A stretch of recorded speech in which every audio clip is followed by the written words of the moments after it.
The Dark Room, exploring the strange and controversial, with your hosts, Paul Salvatore and Jordan Randall. Today we're speaking with Chippy Nonstop.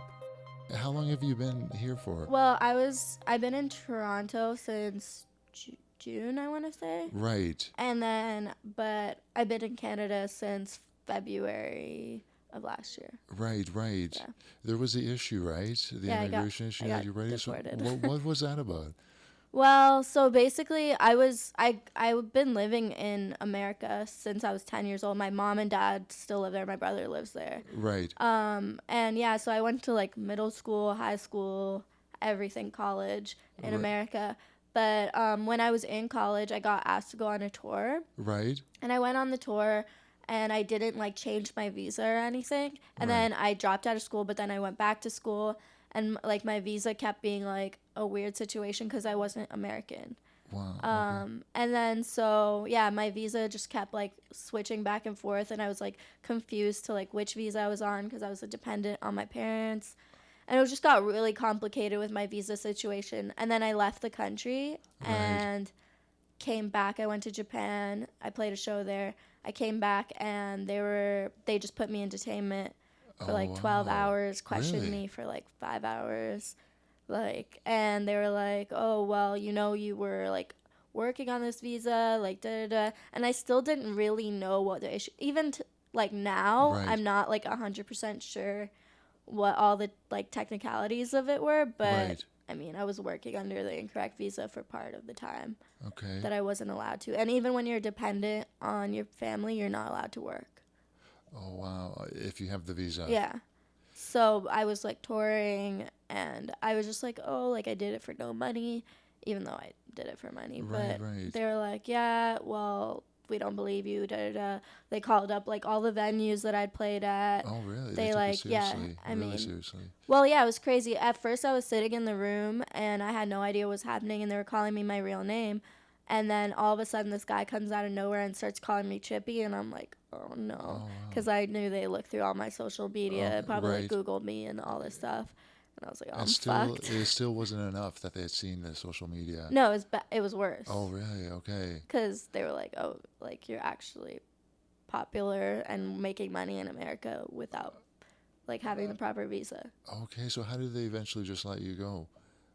I was like literally hysterical, like bawling, and I was like, "What's gonna happen to me?" Da da da. And like, I was like, my boyfriend at the time was waiting outside, and I was like, "Can someone just tell him that I'm like not coming out?" Right. And I was like, "Can someone call him?" And I guess he was like causing a scene at the airport, and then finally like someone called him because I had no contact to anyone to tell them what was happening Right. to me. Right. And so yeah, I was like pretty hysterical. And so yeah, eventually like a few hours later they're like, "Well, what do you want to do? Like, do you want to go to Mexico? Do you want to go to Canada, or do you want to go back to Japan?" And I was like, there's no way I'm flying back to Japan. I've been Yeah. in this room for 12 hours. The flight, I was already just on a flight from there. Right. And I asked them what time it was, and I think it was like late at night. I think it was around almost midnight. Right. And I was like, okay, well, I'm not going to go to Mexico at midnight. I don't speak Spanish. Right. So what's the closest English speaking place? And they were like, Vancouver. Okay. So I just went to Vancouver. That's amazing the way that works out. Yeah, and then I got to Vancouver, and I thought I was going to be there for a few hours. Like I thought I was just going to stay there, figure my shit out, and then come back. Right. But no, like I called my lawyer, and they were like, yeah, no, you're banned for 5 years, they told me. And then I looked more into it, and I'm banned for 10. Wow. Yeah. That's really long. Yeah. So, That's frightening. so yeah, I can't even Because- enter to visit or anything. So that's why you can't do any performance. Nothing. Nothing. I can't go into America at all. Wow. Yeah. So I guess the intercessions that are happening there are they're almost like by, I guess, people you hire from here. Yeah, well, I or- mean, I lived in LA for a really long Yes. time. So, one of my really good friends, well, we did one of the workshops there, and a Right. bunch of my friends from other places help put it together. Right. And then one of the girls that was in charge of it, Kathy, did Right. such a good job. I was like, hey, like, would you be down to like join the team and run all the workshops in LA? Right. So yeah, we have one person in LA, which is Kathy, Okay. another person in Vancouver, which is Ree, and then another person in New York, which is Okay, Ainsley. nice. So yeah, and then me here. Excellent. So you could kind of manage from Yeah. Toronto. That's amazing. Yeah, because there was, I saw online, there was an Intersessions in the summer, right, in LA? Yeah. Yeah. We've had a few. I think there's been 4 so far Right. in LA. Yeah. Yeah, no, I definitely want to get into intercessions and everything. But, the Yeah. first question I want to ask you, because you do so much, right? Yeah. You're a performer, you're a DJ, you're a writer. I didn't know Yeah. that until recently, until I started doing some of the research for this. I mean, I didn't know that till Yeah, but recently. it's really interesting because it's like confessional. Yeah. It's very personal. Yeah. So, like, what is your focus now? Or would you say any of those are the focus? I think right now I'm spending a lot of time on intercessions. Right. But I mean, I love DJing and I really love performing live also, but I haven't performed my live set in like the last year. Right. So, I mean, I really want to start performing live again, so I'm working on an album when I get back from Europe for intercessions. Right. And yeah, so I mean, writing is like I really like doing it. It was kind of a thing. I was just like, oh, like it's easy money and I'm good at it. Right, yeah. So I was just like, yeah, like whatever, I'll do it. Like I like doing it a lot, but it's not like, what I'm gonna. I mean, I might write a book like later on and stuff, Right, but right. it's not my focus right now. But I definitely want to build intercessions, and hopefully I can also make a album that I really like so I can perform live more. Absolutely. Well, that's actually how I found out about you, was reading about you through Intercessions. Yeah. And how did that, so for people who don't know, what's the story behind that? How did you start that? Well, actually, me and my friends we were in Vancouver, and I don't know, the scene in Vancouver is really weird. It's a lot of like older people kind of like holding on to their glory, I guess. Like Right. they're not letting go of their scene, and like they're not like letting the youth or women like Yes. or queer people like kind of, I don't know, like I think once I'm older I'm gonna like kind of let go and like try to make the youth come up and like other people come up. And it was just kind of frustrating because it was just a lot of older people not letting younger people kind of be in the scene. Right. So I don't know, I was feeling pretty defeated, and I know a lot of my friends were too. And I'd been thinking about this for a while, and then this dude that owns a venue in Vancouver was like, oh, would you guys be down to do a workshop Okay. at our space? And he asked me and my friend Ree, and we were like, yeah, we would love to do that. And me, Ree, this other girl Ainsley, and this girl who DJs under D Tiffany, Okay. Sophie, we just like kind of roughly put together the class idea, the whole layout of the class, and we kind of just winged it and like put it Right. together in one day. Got all this equipment from just like homies, and kind of Right, just like right. wigged it. And then the workshop just went so well, and I left Vancouver and moved here. And I Right. was like, oh, I really like the way that workshop went was amazing. Like I want to keep doing it. Right. So I did my first one here, and that went really well. Like Moog gave us all the equipment. Okay, nice. Studio Bar let us use the space for free. Like everyone was like super supportive and helpful, and it was just so easy. It just everything just happened super easy. Right. And then it just people kept. I wasn't planning on making it a thing. Right. Like I was like, oh, I really love doing this. Like I'll do it. And then I just kept wanting to do it, and then it kind of became a thing. Like a lot of press people started hitting us Right. up, and also like I already kind of had a name from doing my own stuff, so like a lot of Right. press people already knew me, Right. so they wanted to like keep doing it, Yeah. keep doing interviews and stuff, and everyone was just so supportive, and I was like, this is going amazing. Like, Absolutely. and the energy in the room is always Yeah. amazing, so I was like, yeah, I'm definitely just gonna keep doing this. Nice. Yeah. So, I mean, you feel like the landscape is changing for women. I was at, on Monday, I believe, earlier this week. Before the Six. Have you heard of this event? This is No. about like the female pioneers of the hip hop scene in Oh Toronto. yeah. And the DJ who was there mentioned that it's not so uncommon now to see a DJ today who's a woman, but Yeah. before I it was. think that's Yeah, like, I think it's like in like North America it's changing, but right. I was just in Asia and I was in India and all the DJs are men Wow. at every venue. And when you look at it, I mean, I think it is changing. I definitely think it's changing. I think all the best DJs in Toronto are women, Right. or like queer people. Uh-huh. Yeah, like I think all the good DJs in Toronto are definitely not white men. That's so interesting. Yeah. But the biggest DJs in the world are white men currently, Yeah. you know? It's like got a rock star status now. I don't Yeah. remember, like, say 20 years ago, I don't remember, like, the DJ having this rock star status. Yeah. They were actually like I was like watching the Grammys and Yeah. they were talking to Steve Aoki and Okay. they were like, "Oh yeah, like how does it feel like DJs are finally like rock Right, stars?" right. Yeah. It's like, "Oh, that's weird to It think." is. I mean, what are some of the women or trans people telling you about, like, why before Intercessions was around, they weren't DJing?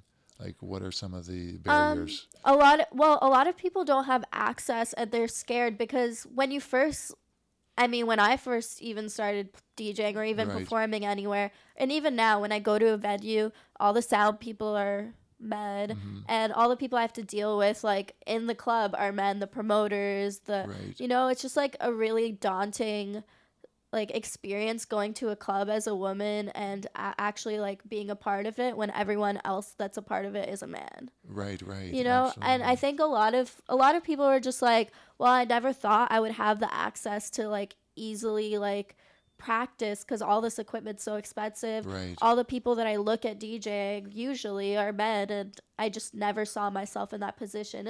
It's like a lot of things. Like I don't know, a lot of girls that are like skater or like Right. skateboarders, and they're like, well, all our idols are guys because there was never, we never had women or any queer or trans people to look up to. Right.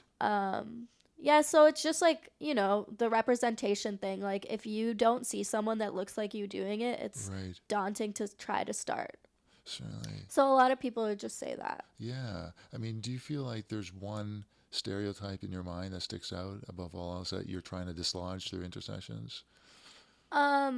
What do you mean? Like a Like, stereotype about, like, or a misconception about female or queer or well, trans I DJs? think a lot of the thing is, um, women are respected in terms of technical, like in technical aspects, like perhaps like, yeah, you go up there, you look good, you have a persona, you have your, you have good song taste, but you can't plug in all your equipment. Or I think a lot of things is like people doubt women technically. Right. And I think this starts from like super young. I always say this example, like when you're in class and the teacher like her computer is not working, she'll always like look at a guy to like try to, Interesting. you know what I Yeah. mean? And like even in production, when I was younger, I would never no girls are like sitting at home like on I don't know, Fruity Loops or whatever, and Right. just like messing around all day on it because it just wasn't a thing that we would think of Right. because none of our peers were doing that. No one, you know Yeah. what I Yeah. mean? Like Yeah. when I Absolutely. was like in high school, there was all these like boys on Fruity Loops like doing all this stuff, It's you know so what I true. mean? And I Yeah. never thought of it It's because very it's true. always just guys doing it. Yeah, no, it's very true because if I think of like how I got into DJ, it was so much to do with the peer group. Yeah. So much had to do with other people I knew were DJing, other people I knew were getting their Tech 12s, Yeah. going to play the record, and then even with production, like Yeah. I learned first about like Reason, Fruity Loops through just the peer group, people talking about it, Yeah. people who were in drum and bass getting into that for the Yeah. first time, not going to a real or like an old fashioned studio doing it Yeah. from home. So it's true. But how did you because of like that difference or sort of that that divide? Like, how did you get involved?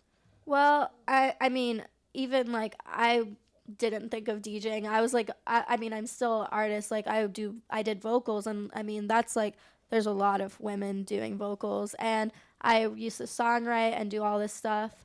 And while I was songwriting, I didn't really have time to write a lot of my own material Right. because I was working for someone else, writing material for other people. Yeah. This is when I was living in LA. Right. And I was dating someone who was a DJ, and I was like, I still like love performing, and I still want to perform, but I have no new material because I'm writing other people's records. Right. Right. So he like kind of just helped me out, and then I kind of taught myself.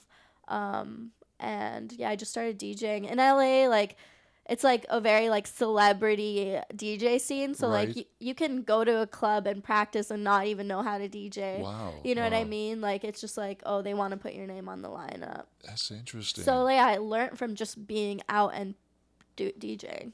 Okay, so from actually just like you were actually learning while you're performing. Yeah, pretty much. That's interesting. Wow. And people would just be like, okay, yeah, whatever. You know? Yeah. Yeah, I know It's that. like in LA, it's still that. Like, people, people who aren't DJs at all, like people who are comedians, or like, for example, John Mayer, like just DJ'd Okay. somewhere with his fucking iPhone. You know what I mean? Like, they I were know just like, there's- whatever, it's celebrity, just put him on there. It's interesting because they've caught, those YouTube videos, they've caught celebrities like actually pretending. Yeah. Have you seen those? Like, Yeah. where they had Paris Hilton without the thing actually hooked up.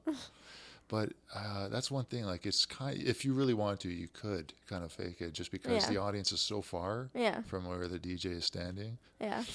But yeah, I actually want to ask you about your video, because your video, the aesthetic is so interesting. It's bright, it's colorful, it's fun, and you got a lot of fashion.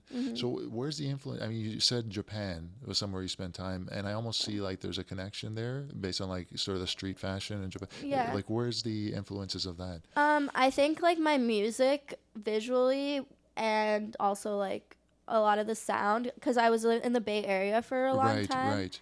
And I think, and a lot of my music I made during the time I was in the Bay Area. Right. And it's weird because like all the like kind of like, I guess like hipster kids there have like a really intense aesthetic. Yeah. I don't know if you like are familiar with the scene there, Yeah, I was but gonna ask you about it yeah, too. I mean, it's a lot of bright colors. It's a lot of aesthetic, and I think a lot of it is influenced by Japanese culture. Yeah. And I was like on the internet a lot. I mean, I still Right, am, right. but I was like aggressively on Tumblr. Like, that was like my main following when I first started. Like, when I was like 17, Okay. I was on Tumblr a lot, and I would make a lot of graphics and stuff on Tumblr. And then me and my 3 friends, who were probably like for aesthetically like one of my biggest inspirations, and like we started a website together, and I would do like all the coding for it. Oh, wow. And a lot of the animation for it. And Right. MIA found the website. Oh, right. Yeah. And then we like moved to LA. Like, I dropped out of school to try to work with her, and we were supposed to be doing graphics with her, and like didn't really work out. But I was in LA, so like, and she was also like a huge inspiration of mine, because she, again, like, she was the only brown person I could look up Right. to, kind of. Even though she's not, I'm Indian and she's Sri Lankan, but it's Right. still like, we look similar, like we're same skin color and stuff. So I was like, she was a huge inspiration, and she did like bright colors and Yes. stuff like that in her earlier career. A lot of pattern, digital Yeah, patterns. a lot and of stuff. pattern. And even just like Indian culture is very bright, a lot of colors, and that's where I'm from. Yeah. But yeah, so and I also lived in Africa. Growing up, my dad had a job that made us move every 3 years. Yeah, it sounds like, I mean, I was reading like a bit about your biography and traveling a lot, growing up. How do you feel like that has like brought in your outlook for you specifically? Outlook, like, in terms of outlook, like, I don't know, I think it made me really, I just got deported, and it was like an Right. easy thing for me to adapt to a situation, and everyone was like, oh, like, how could you do that? Like, because I didn't have any of my possessions. Like, I started over brand new, pretty Right. much. Like, I didn't know anyone here. Oh. I mean, yeah, like, I didn't know anyone. It was just the people I knew were from the internet, not Right. like personally. Right. Yes. But yeah, so everyone's like, oh, how did you do that? So it was easy. It's easy for me to adapt to situations and like get comfortable, get to know people. So yeah, that's a really positive thing that I think about my character, that is because of moving so much when I was growing up. Right. And then another thing is probably, yeah, like acceptance and seeing different people and not being judgmental. Yeah. Because me and my brother saw so much shit growing up. You know what I mean? Like, we lived in Zambia during the coup d'etat. Oh, wow. And, like, my parents were obviously, like, if we were in Africa, we were, like, more wealthy compared to the locals. Right. And so my parents were, like, really helpful to all the locals. They would come into our house, like, we'd feed them and stuff, you know. Like, so it was very, like, charitable, and, like, it was cool, like, being around that, because you see so many different things in, like, third world countries, and you know that people live way worse than you, and, you know, you really, like, I don't know, you appreciate life more, and giving back to people, I think, Right. is easier when you have seen so much, like, bad shit.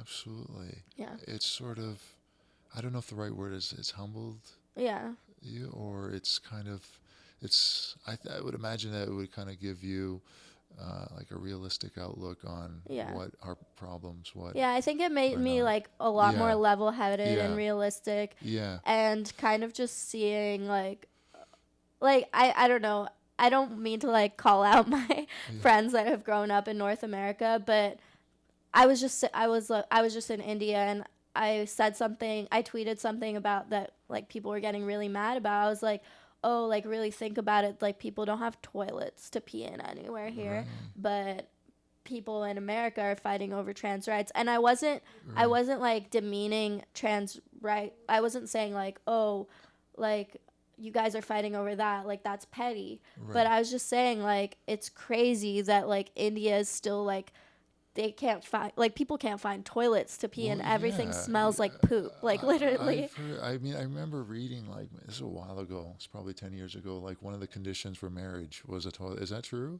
Like, one of the conditions, I women were mean, asking for toilets, but this was, like, somewhere documented.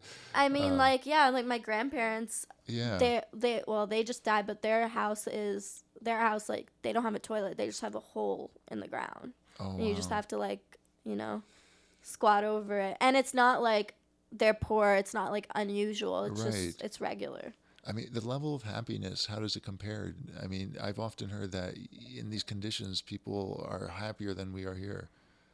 I mean, yeah, because they don't know any better, like, they don't watch TV like that, you know, they don't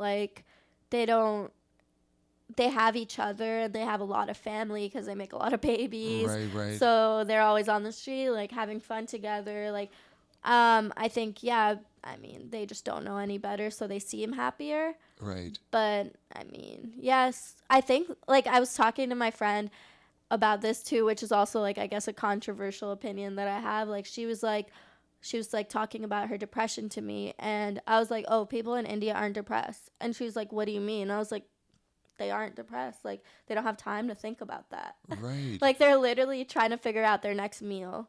And even, like, people that are rich there, they don't really think about things like that, because it's so chaotic. Like, their mind is too busy, like, to Right. think about, like, to be so, like, self-indulgent, kind of, like, you know what I mean? Yeah, yeah. I wonder also whether, like, here we don't value each other enough as humans. Yeah. I think, I mean, That's another thing. There's yeah, so many people around, yeah, like, it's so much about community everywhere. right. Like, you're always surrounded by people. Like, the thing that I was going crazy while I was there, I was like, there's always someone around. Like, I can never have, like, Yes, one moment of peace. So, like, here I'm always alone, you know, I do all my shit alone, like, da da da. yes, And I don't, like, think anything of it. But there, like, there's, like, four people ironing your clothes, like, because everyone needs jobs. There's, you yes. know what I mean? Like, a job of one guy, like, six people are doing. Absolutely. No, that's the thing. Like that's the whole thing with photography. I think about all the time is like where else in the world? Like I'm up here, in the north part of Toronto. Yeah. You go and you walk, half a kilometer. You could just maybe pass by one or two people. Yeah. Like where else is that in the world? I mean, it's rare. I mean, and then you look at some of the street photography in other countries like India too, Yeah. and everything is just so buzzing. Everything is emotional. A lot of Yeah. people, you don't feel alone here. It's so, Yeah, it's easy to feel yeah, alone in, like, North America, and I think that yeah, is, like, a big part of depression. Oh yeah, absolutely. You know, that feeling that of isolation, and I don't know. I mean, a lot of people talked about it. Like there's, um, from Vancouver, Yeah. Gabor Mate, the idea that like our culture, we value people on their earning capacity, Yeah. which is one of the reasons that we have mental illness. We just don't Yeah. help people heal. Yeah. But yeah, actually, what I want to ask you about, because going back to the Bay Area thing, is Mhm.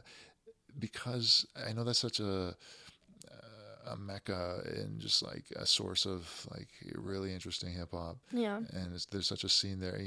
There's you have this Yeah, connection with. and it's like a very like inclusive scene. Yeah, Like a hood ass fool. Like literally right, will hang out with the most punk ass like queer person and not even be like it won't even be weird for him. You know what I mean? right, right, Like it's right, like maybe not here, I don't know, but like in LA, like you would never see like a crip or something like right, hanging out with like a punk dude that's gay or something. You know right. what I mean? Like I don't know. It was just like naturally like inclusive. Like people just didn't think about it.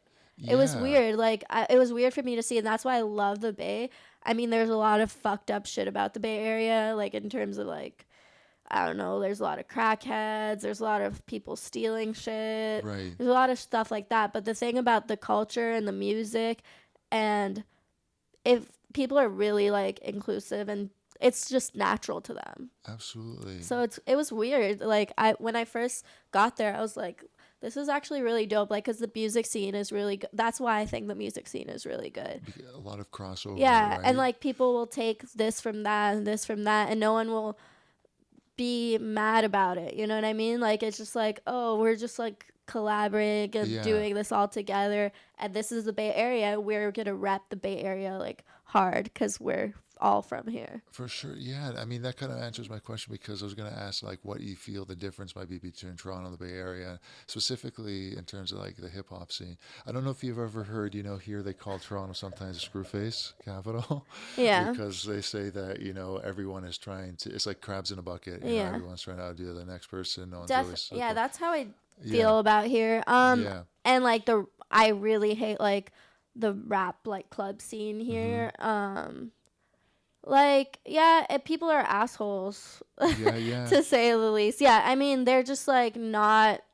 They're yeah one upping each other. It's like corny to me. Yeah. It's really corny. Well, It's not an inclusive like warm environment. The thing is like hip hop in the Bay can be anything. Like you could be I don't know. Like here it's just like Drake sounding shit or whatever. right. Like it has to be that. Like or if it isn't, it's like not cool. It's not good. Like I'm stuck up. I'm not gonna fuck with you if you look like that or this. Like everyone in the hip hop scene here looks the same to me. Yeah, You know what I it's mean? kind of like I always felt Toronto. I mean, maybe it's changing now with Drake, with the OVO sound and stuff like that. But Toronto's always been really influenced by East Coast. Yeah. I still feel like there's a strong element of like trying to sound like New Yeah, there's York. no identity. Yeah, Yeah. I do wonder if that's ever, if that's But gonna I ever mean even change. Drake, when I think of Drake, I don't think he has an identity. Like Yeah, he has his sound, but right.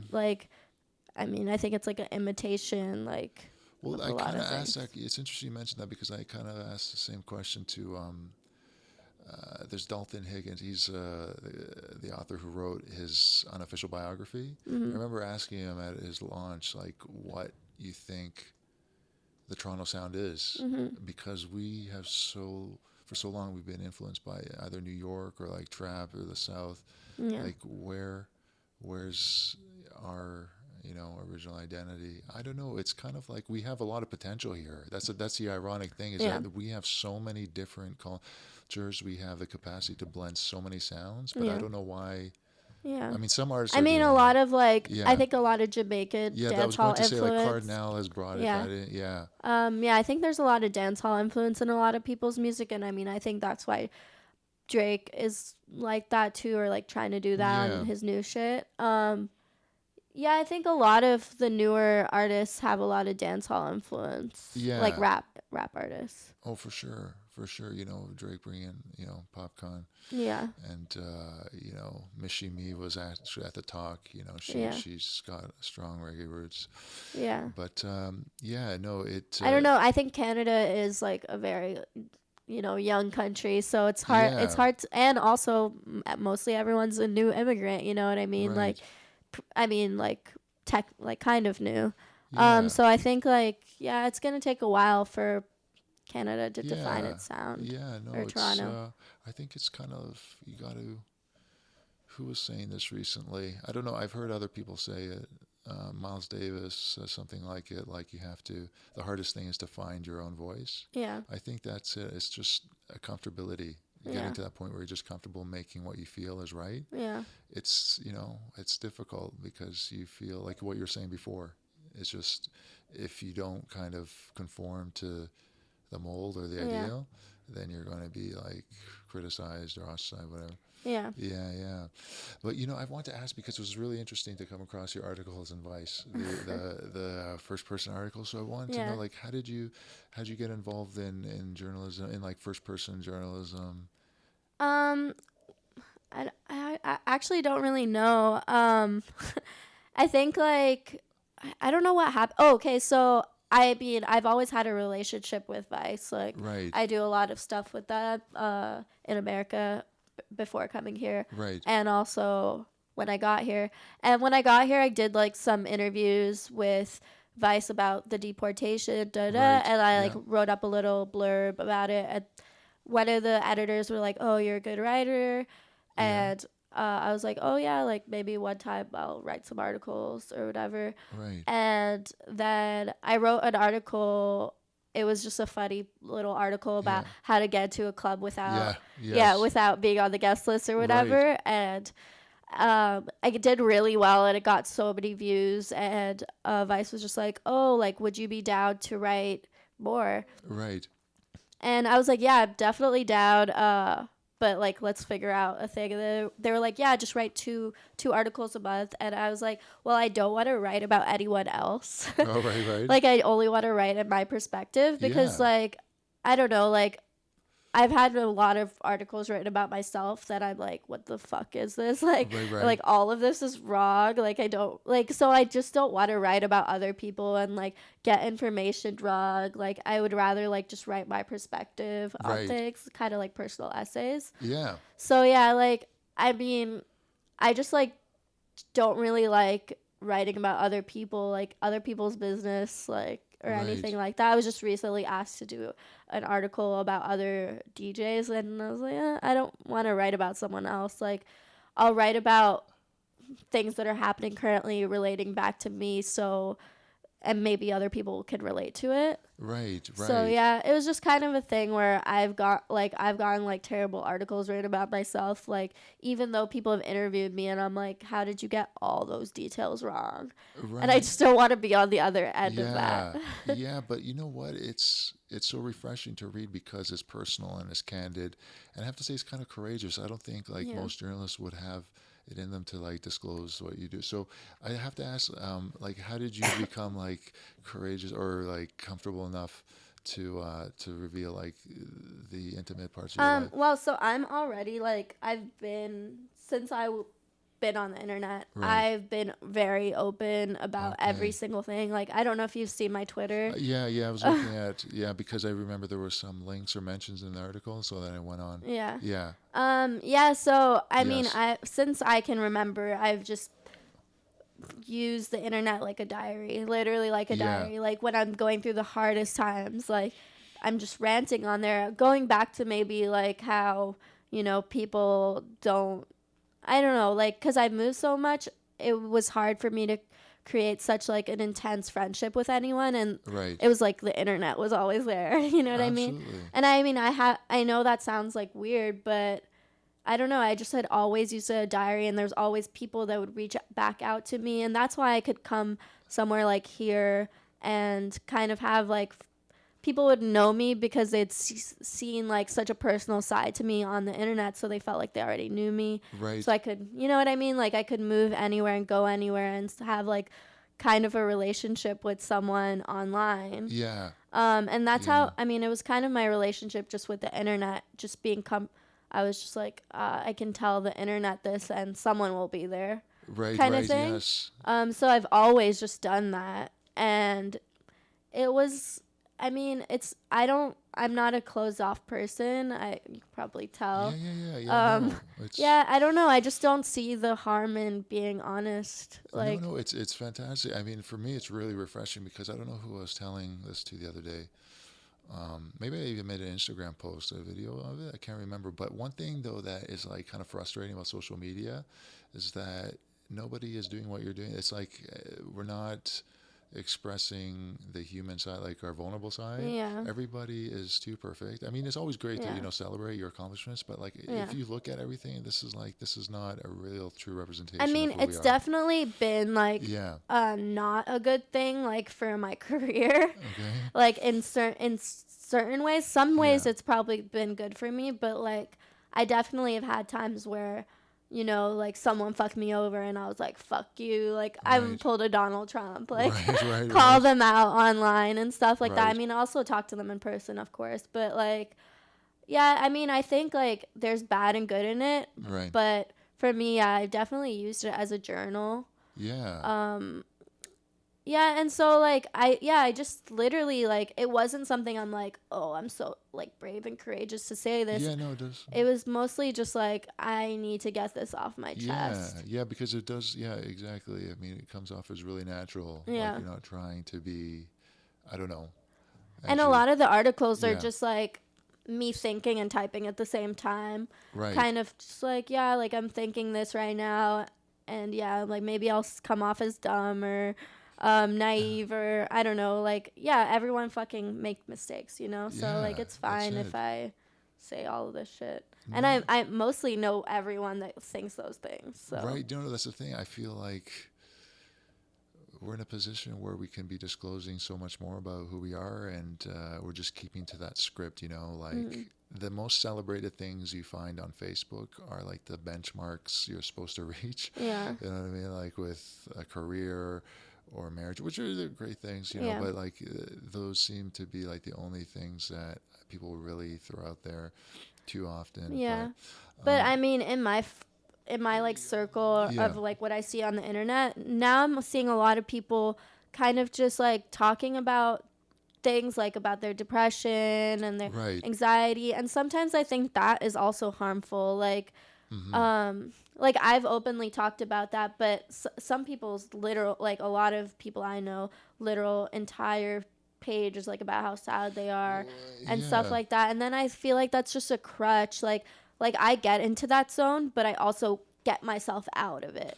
And I Yeah. think that's like another thing people don't, like they'll post about all their sadness and all their depression and like how you can be open with your depression and your sadness, but then they won't give you advice of pulling yourself back in and out of it. Right. So I don't know, like it's like weird because sometimes I'm like, yeah, this is cool that they're being so open about it, but then like it gives a lot of people permission to like let themselves go to a dark side. Absolutely. No, that's true. And I wonder, I mean, you just gave me a thought. I wonder if it depends on the social media platform. Like Tumblr Yeah. seems to be like the place where people really.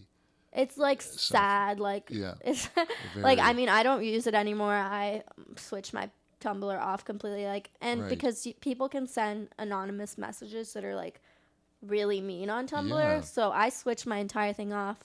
Like when I had a boyfriend, like all my messages were about how he's cheating on me, and Wow. it was like not real, like it was just random people just like wanting to do that, or like it's a lot of body shaming on Tumblr. It's just like a bunch of Okay. people messaging you like all this shit.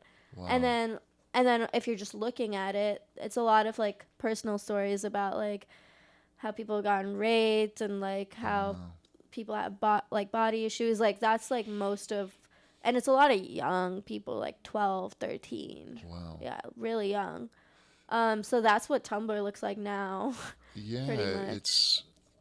I mean, know, it just it's- depends who you're. Well, that's I think what's going on. I mean, before you had sort of that top down direction of media, big media, TV, movies, Yeah. they would tell people how to look. Like now you have a lot of peer-to-peer, so a Yeah. lot of like with selfies and stuff like that, people are kind of reinforcing the message that this is what you have to compete with, not like Yeah. the ad, but me, your friend or your peer or the Yeah. person. But I want to mention that the Vice article I really like is the one about your parents. Oh yeah. Yeah, the family, because I can relate, coming from like morally speaking, pretty like conservative. But you mentioned in the article that they weren't shaming anything about sexuality, but Mm. it wasn't talked about. They were just not aware Yeah, that they had to speak on it. exactly. So I feel like it was so interesting you mentioned that. Do you feel like that's created any tension in your life because you're so open?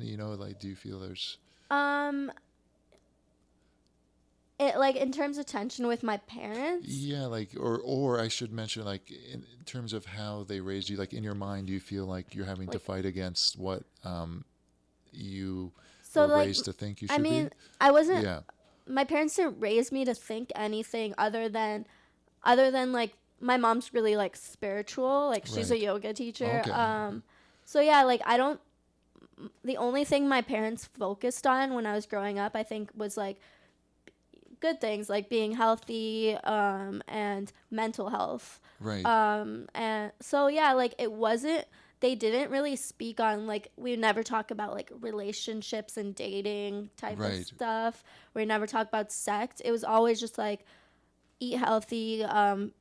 Keep your mind healthy and eat or work out. Right. That Right. like even till this day when I call my dad, these are the three. He goes, Oh, yeah. have you worked out this week? What did you eat this week? And like just three questions like Right. have you been like up and about, like keeping yourself happy? Those are Right. the only three things he asks me like every single time I call him. Oh. It's like a routine thing. Like anytime I'm like, oh, why are you asking me the Right. same three Right. questions?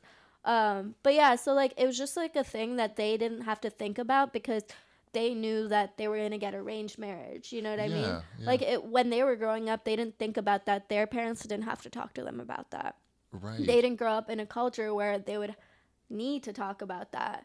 They knew that they were gonna have sex after they got married, and they were just gonna pop out some babies, and that was it. You know what Right. I mean? Right. Like they didn't have to think about like I don't know any of that shit. So Yeah. they never talked to me about it or my brother because they just didn't think that they had to. Yeah, and like you kind of allude to in the article, I mean, the arranged marriages have like a high success rate. Yeah.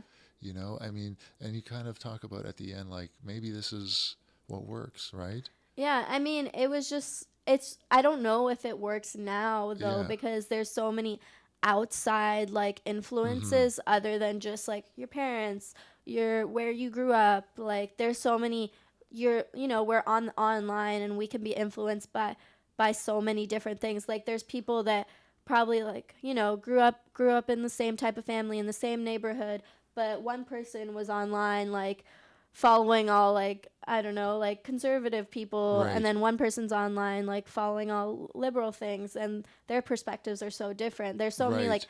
outside like influences other than just where you grew up and your family and your how much money you had, and like Absolutely. Yeah. there's different things. Like when my parents were growing up, that's how they found someone to match my dad with, like, Right. oh, someone with a similar income, similar religious values, similar da da da. Like it was just like basic things, and that's Right. all that did matter because that's what influenced them. That's what made them who they were. Right. It was like a closed sphere, I guess. I mean, Yeah. it's like, yeah, no, it's true what you're saying. Now, people are involved and they're influenced by so many different niches online. It's like a Yeah. war of ideas. Exactly. So Yeah. like so I don't know if that same concept would still work because there's Mm-hmm. so many outside influences. Yeah. I don't know, maybe it's because, yeah, we expect more in our And you just relationships. think Yeah. that there's so many more options. Like Yeah. you're online looking like, well, I could have just hit this person up. Right. You know what I mean? And it's just that easy that you could just text them and they could just come over, and you know what I mean? It's that easy to just be over it and move Absolutely. on. Well, And it wasn't that easy then. Like, like my mom couldn't just like find someone else on Instagram. yeah, no, that's it. Honestly, that's my biggest contention. Like I've tried it, but it's Yeah. just too difficult. Like to use Tinder because of the app itself, like how Yeah. you're supposed to use it. Like after a Yeah. while, I catch myself like, this is not right, you know.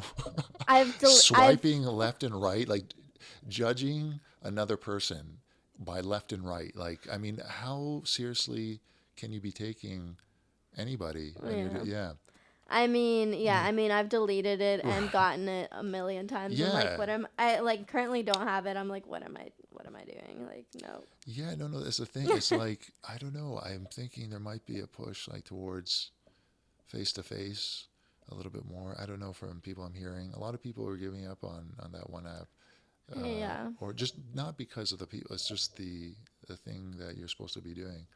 You Yeah. know, by swiping. I don't know. It's definitely weird. I don't know the solution to this. Yeah, yeah. I know. Um, what else? I think. I mean, maybe that's all in terms of maybe the future. Like maybe you want Yeah. to talk a little bit about like your tour coming up. Yeah, so basically I am going to Paris for February 26th for Intercessions, and then I'm going to be in Paris for Fashion Week there, Oh, and then okay. play some gigs, and then go to Glasgow. And I just had a song come out with this producer named Nightwave. Okay. Okay. And she's having a release party for her album, so I'm going to play that Oh, and do nice. Intercessions there. And then stay in Glasgow for a bit because she was like, "Oh, you need to stay here and experience Glasgow." Because every time I travel, I if I'm not like on a tour, I like Right. to like stay there for at Right. least 3-4 days, like absorb it, Yeah. absorb the culture there. So yeah, Glasgow, and then Berlin for Intercessions, and then London for a bit, Right. and then back to Paris, and then back here. Oh, that's exciting. So Toronto shows are coming up too, you think? I'm playing actually on the 23rd at just a small gig. Okay. At Studio Bar. Oh, I nice. just needed some quick cash before I leave. Yeah. Nice. Yeah. No. And then when I get back, I'm doing like a little. In May, I'm doing like a Canada tour for Intercessions and Oh, myself. wow. Yeah, doing Newfoundland, Halifax, Calgary, hopefully Edmonton and Vancouver, That's and then incredible. Toronto, Montreal. Oh, that's amazing. Yeah, we have to plug that. Yeah. Yeah, is that going to be part by chance Music Week or no? It's well, there's a festival that I'm playing Right. in Newfoundland, which is called like Lanya Vanya or Okay. something like that. Okay. Yeah. I don't know if I'm saying it right. Yeah. I'm not, But yeah, so going to play that and then just planned the tour around that. that's great. That's great. Okay. No, so no, thanks. Thank you so much Chippy, Yeah. for talking with me. Thank you. It was chill. Yeah, for sure. Okay, so here I am finally. Right.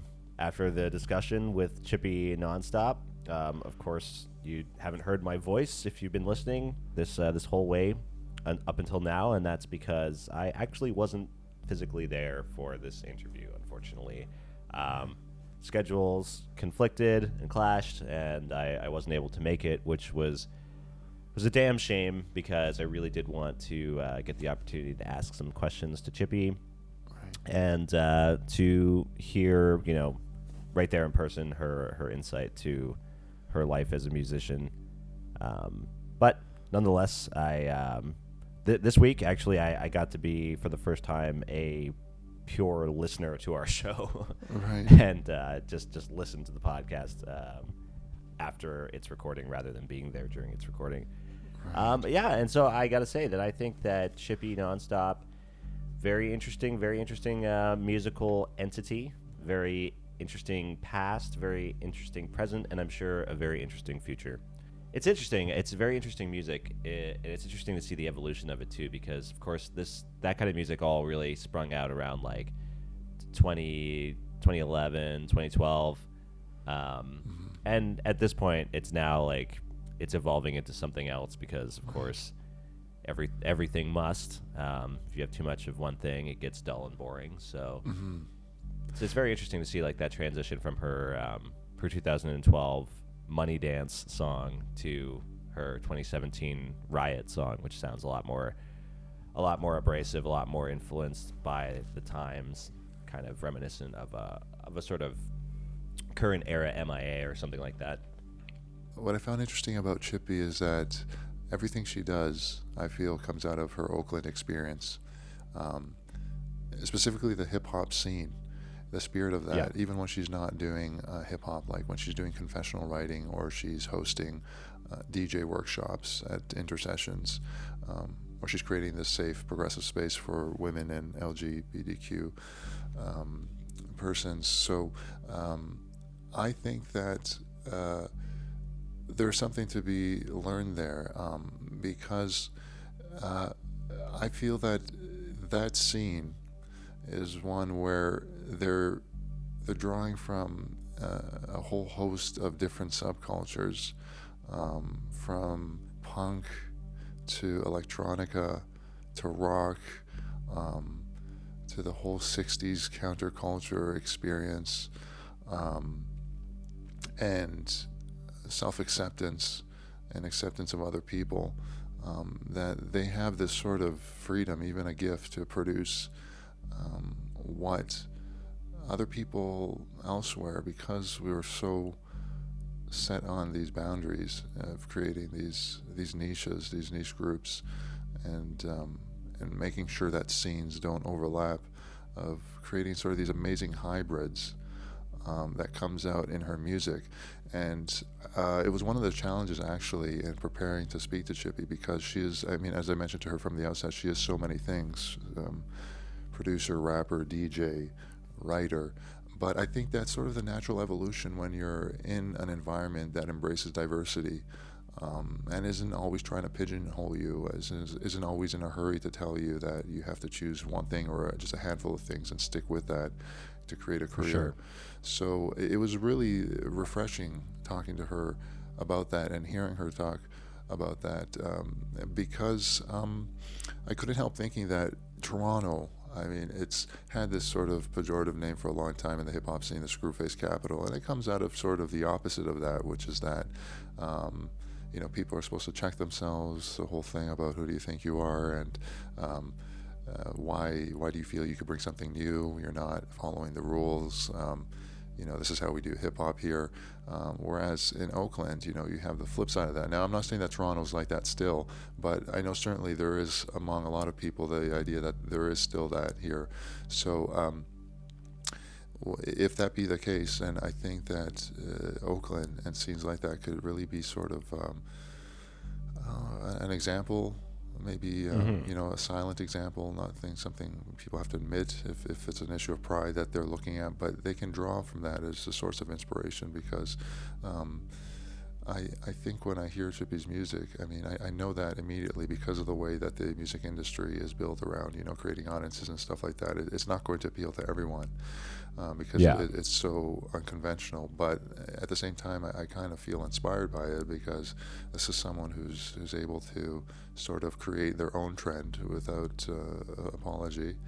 And again, the spin-off is evident in other areas of her life, as I would like it to be actually my own life as much as possible, where you can take that liberty in creating music and also apply it to other things.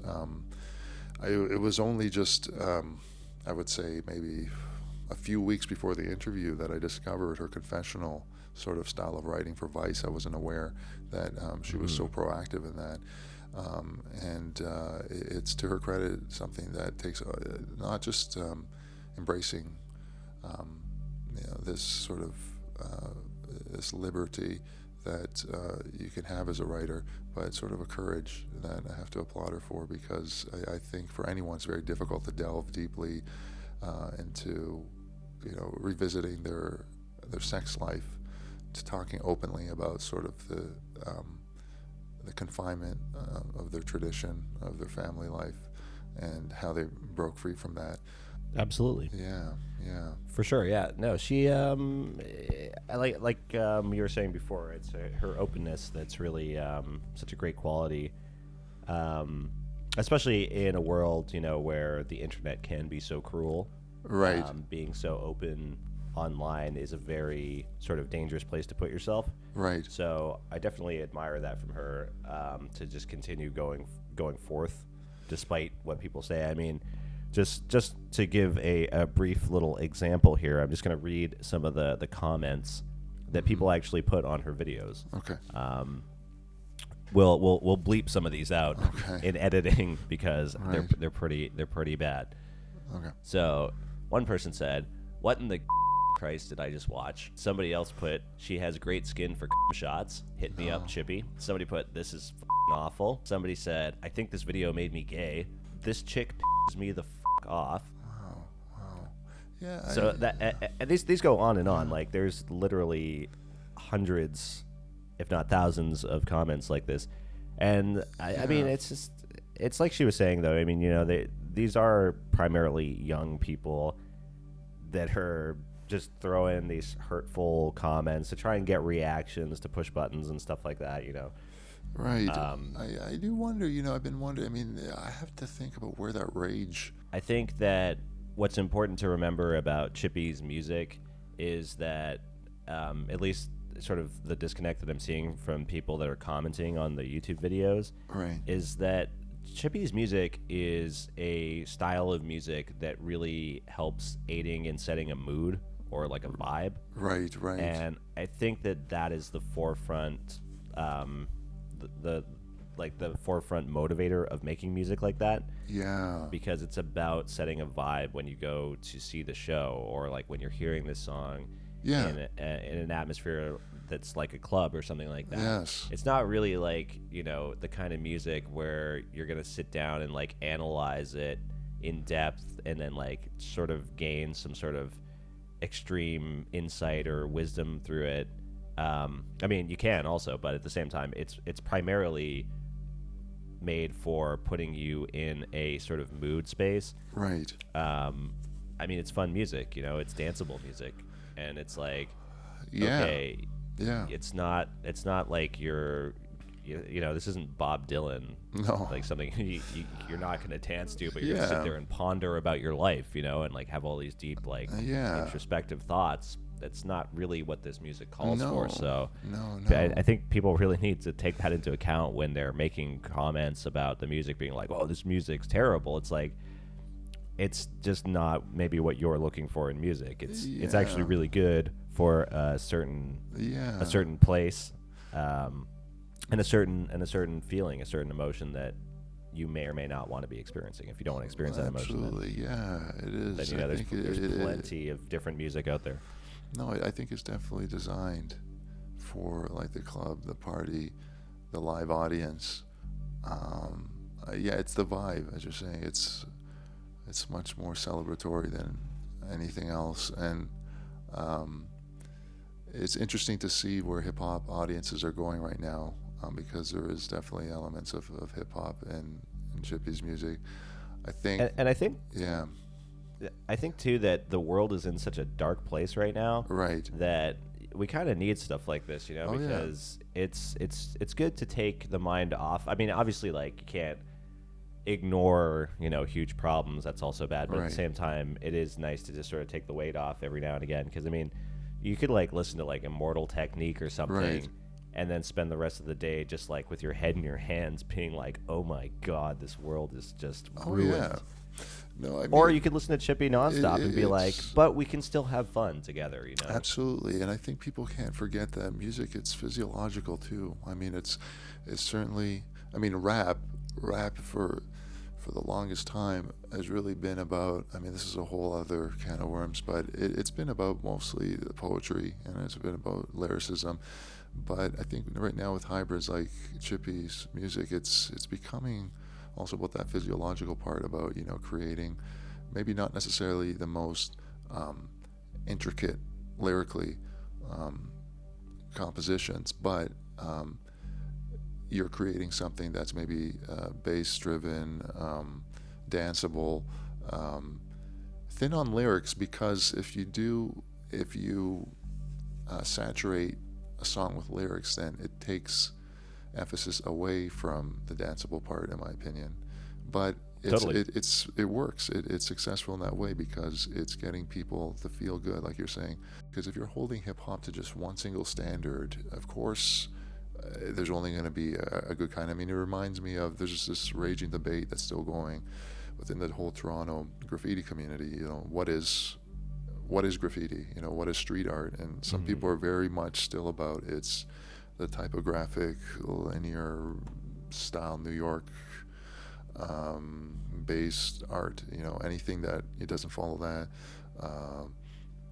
Isn't graffiti. Yeah, like anything that doesn't follow that, that's like pictorial or character, like cartoon character or figurative, anything like that is not graffiti. But I mean, really, it all falls under street art. So why do we even have to have this sort of debate at all? For sure. Like, what does it even? Yeah, what does it even mean? Perhaps, I mean, yeah, artists are creating art for their own personal reasons. Right. I mean, but I think it's problematic when people start condemning something just because it doesn't look a certain way. Yeah. I think really we just have to kind of be mindful of differences and nuances. I think what's most important is that people are sincere in what they're creating. They're not, For sure. And if people can just recognize sincerity, then I think we could have a much more interesting scene in hip hop and everything. That's so true. And I think that the graffiti thing is a really apt comparison, because actually the other day, right, this really works with like just sort of actual vibe setting too, because when you do see that in New York, quote unquote graffiti, you're getting a certain vibe from it. But the other day I was like walking down the street and I ended up going through some alley, and there was this crudely drawn like penis on a wall. Yeah, I'm hearing about these. And, and next to it said corn, like 50 times. It's a corn, like not like the band. It was just like CORN. Oh wow! It just said that next to the penis, and I chuckled. I was like, "What the hell is this?" I was like, "This is funny." And I was like, "You know what though? That guy probably thought when he was drawing the giant penis and then writing corn a million times next to it, he was probably like, someone's gonna see this and be like, what the fuck?" Yeah, and, like, yeah. start laughing, and that's exactly what happened to me. Yeah. So I mean that's like it's bad, it's crass, but by design, and it's funny. Right. Yes. You won't want to miss our next discussion. We're talking with a man with a very dark past involving organized crime, serious drug addiction, and even attempted murder, but is now making an attempt at redemption in being a mental health advocate, Vito LaMonica. Until then, this is The Dark Room.